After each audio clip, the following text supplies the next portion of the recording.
Her heart tightened. Who were these monsters that had come and stolen their joy and peace? Were they not humans? What made them so powerful?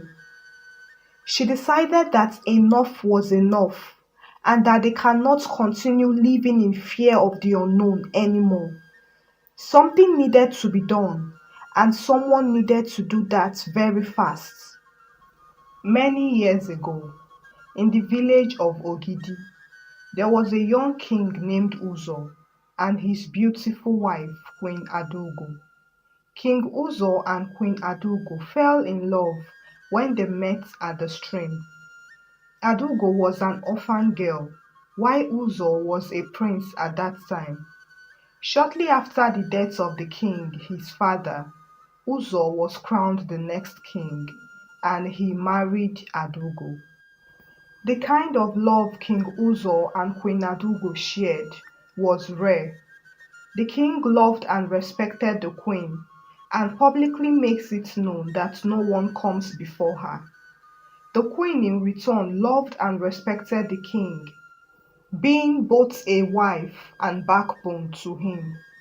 Everyone in the village admired them and wished to experience their kind of love. They gave hope to the younger ones that it was possible to find true love. Everything was going on well in the village. Their lands were fertile and yielding a rich harvest. There was peace in their village and everyone was happy. On this fateful market day, everyone was going about their business when a certain news started to fly.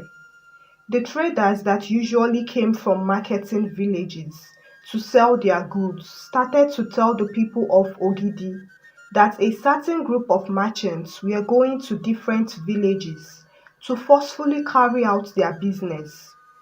However, unlike other merchants, these ones traded humans. They come into a village, meet with the king, and propose to him the business. If the king agreed, he would be given a large bag of cowries in exchange for his people. But if he refused, they would forcefully take his people away. Rumor has it that these merchants sold these captives off across the sea in exchange for huge sum of money.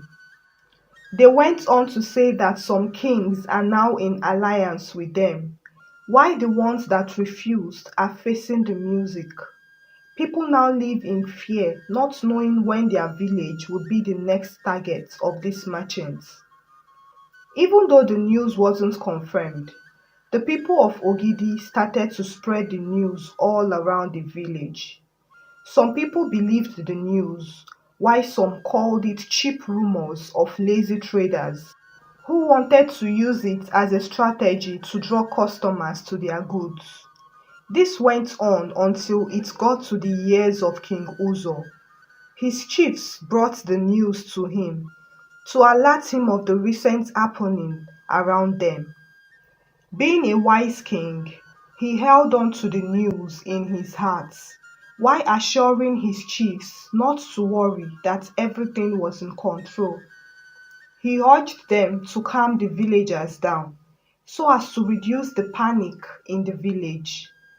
To him, panic was more dangerous.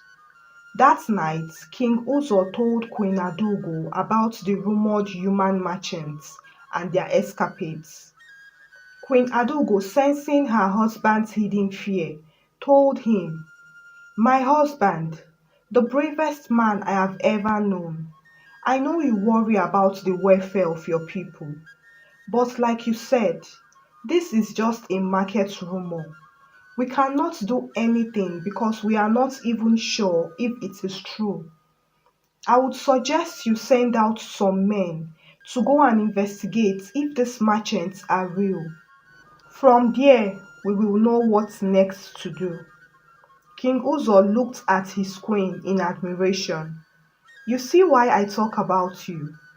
You always bring comfort even in the time of discomfort. I would send two warriors out tomorrow morning. but I earnestly pray that the rumors are false." The next day, the king sent out two warriors to their neighboring village. After 2 days, the warriors came back with a report for the king. They told the king that the merchants are real and they are a terror in the villages they had invaded. However, they are still very far off from the village and would not be entering Ogidi anytime soon. So this would give them time to prepare and protect their village, pending when the merchants would reach their borders, if at all they would ever get there.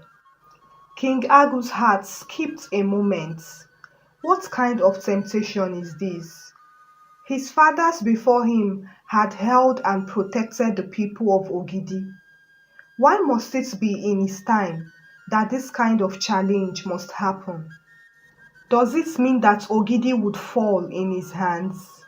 He had to do something to prevent this tragedy. He called his chiefs and informed them of the confirmation. He, however, told them to keep it away from the people so as not to scare them the more. The warriors would assemble and strategize to protect everyone in the village. King Uzo started to live in fear of the unknown, always at the alert for any movements. Queen Adugo would always reassure him that everything would be well and Ogidi would not fall under his watch. Unfortunately, what they feared the most happened sooner than they expected.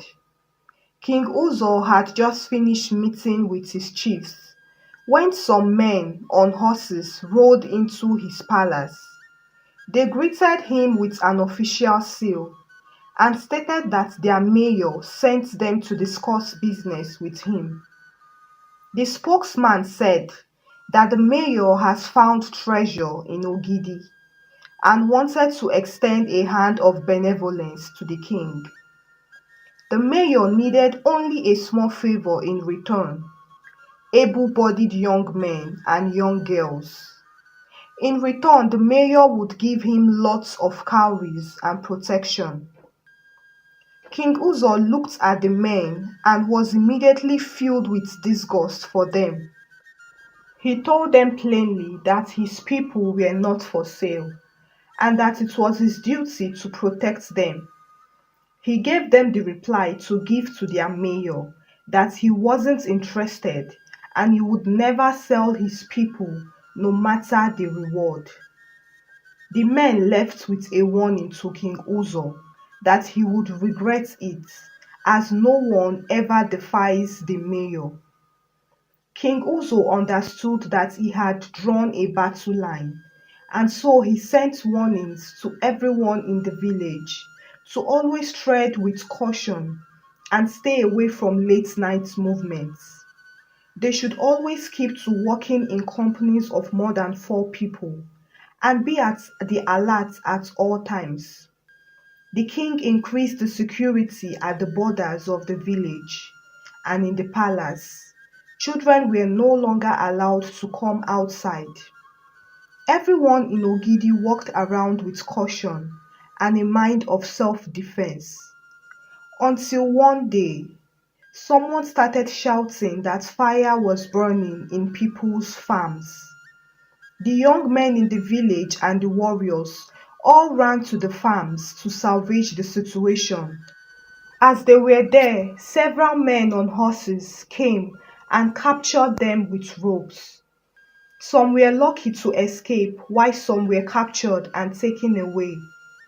The land of Ogidi was in great distress that day.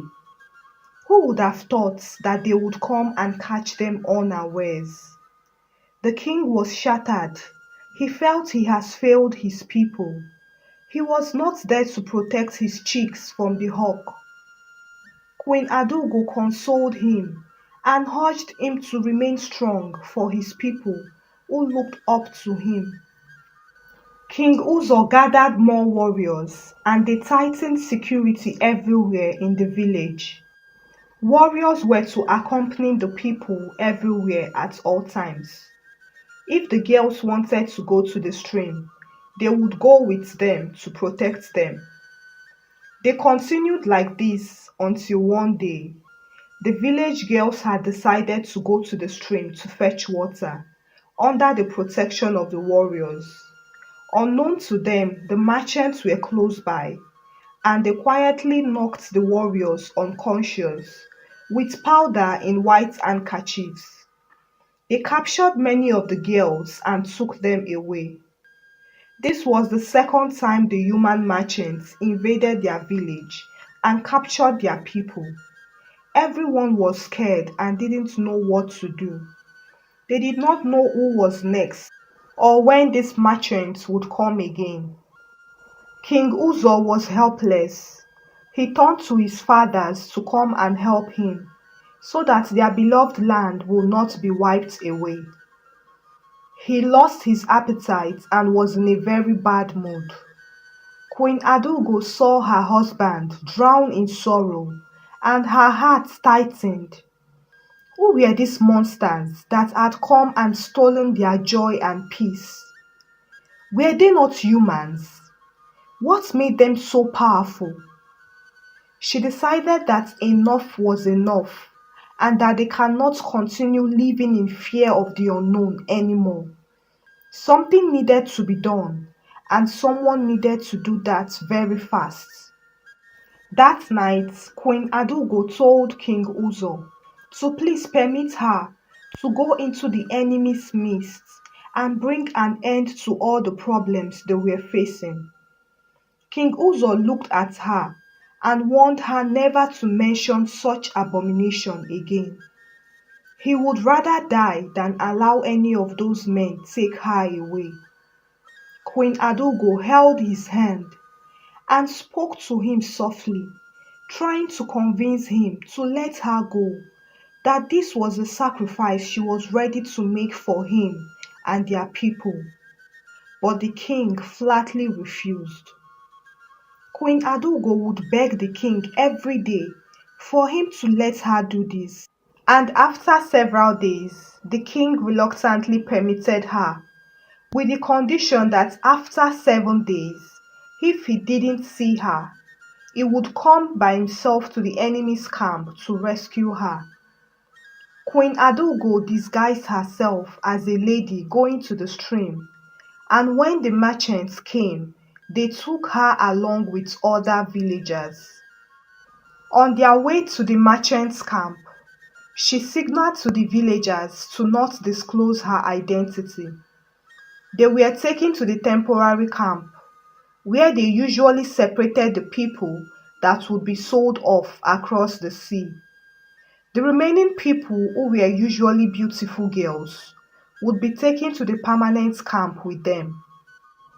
They usually used these girls to satisfy their desires and as domestic workers. When they saw Queen Adugo, unknown to them that she was a queen, they were enchanted by her beauty and elegance, and they immediately decided to keep her for the mayor, as she was befitting for him. The mayor usually pitches his tents at the seaside, supervising his business, ensuring that everything went well. After seeing to the success of the transactions, he would then go back to the permanent camp to relax and celebrate with his men and allies. This usually takes some days, and so his men would be at the permanent camp waiting for him already. Queen Adugo and the rest were already at the permanent camp. She took it upon herself to cook for the men one evening. After eating her food, the men asked the girls who cooked, and they pointed to Queen Adugo.